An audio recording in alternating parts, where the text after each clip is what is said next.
Alors il s'agit ici d'écrire les périmètres des figures données ici en fonction d'un nombre ou de la longueur d'un côté qui souvent sera repéré par X sur ces figures. Alors pour le premier triangle, on a un triangle ici équilatéral. Donc pour retrouver le périmètre, il faut ajouter les longueurs des côtés, x plus x plus x, mais x plus x plus x se réduit en 3 fois la longueur x. C'est le périmètre de ce triangle-là. Pour avoir ici le périmètre de la figure 2, elle est là. Ici, on va ajouter la longueur x plus 4 plus 5. Et on peut réduire en x plus 9. Ça veut donc dire que le périmètre de cette figure est écrit ici en fonction de x. Alors attention, un premier problème ici, c'est qu'on a une figure ici qui est constituée d'un carré et d'un triangle isocèle. À ce point, attention, quand on demande le périmètre de la figure, on fait le tour de la figure, c'est-à-dire qu'on ne prend pas en compte celui-ci. C'est-à-dire qu'ici, on aura donc 3 fois 6 pour les 3 côtés du carré, plus x fois 2, ou 2 fois x. Soit en réduisant, on va retrouver 2x plus 12. Donc ici, on va écrire x plus 12 plus 15. Et on va retrouver x plus 27. Ouais, c'est le même raisonnement que pour la figure 2. Alors on va passer à la figure 7 parce que je suis obligé de monter la fiche tout à l'heure.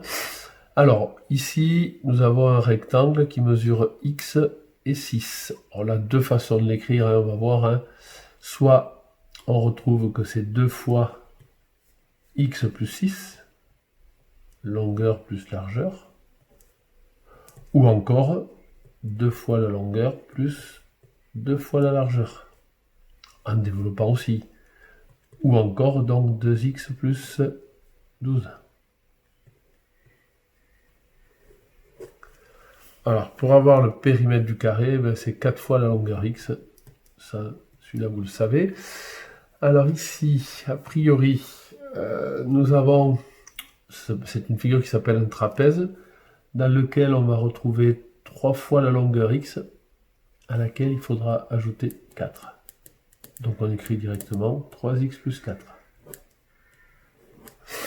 Alors, dans ce rectangle-là, pour avoir le périmètre, eh bien, on retrouve x, 2x, 3x, 4x, 2 fois 4x, ou 8x, comme vous voulez, plus 2 fois 7. Certains avaient peut-être écrit 2 fois 4x plus 7, c'est juste aussi. Parce qu'en développant, 2 fois 4x plus 2 fois 7. Soit en réduisant l'expression développée, on va retrouver 2 fois 4x, 8x, plus 2 fois 7, 14. Alors là, je vous propose de faire les 4 dernières figures ici. Donc, dans ce cas de figure-là, alors on va retrouver x, donc on retrouve 3 fois x plus 2 fois 6, c'est-à-dire 3x plus 12 en réduisant.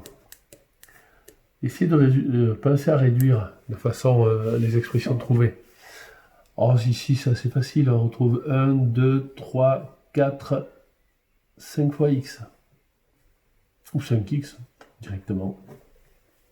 Alors, ici, pour avoir le périmètre, on peut faire x fois 2, ou 2 fois x. On peut faire 2 fois la longueur x plus x plus 1,5.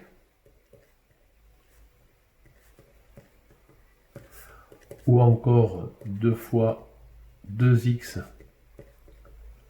plus 1,5.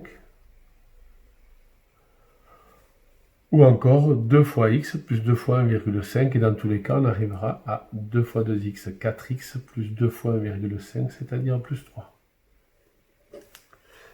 Alors ici, pour ce rectangle-là, bon, on peut faire 2 fois x plus 3x, ou encore 2 fois x plus 2 fois 3x,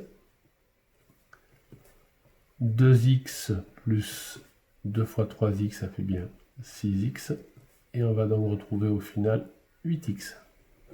Alors quand vous travaillez sur ce type d'expression, pensez à bien réduire ensuite, hein, pour qu'on retrouve des expressions qu'on sait normalement bien utiliser. Voilà, cette séance est finie, à plus tard.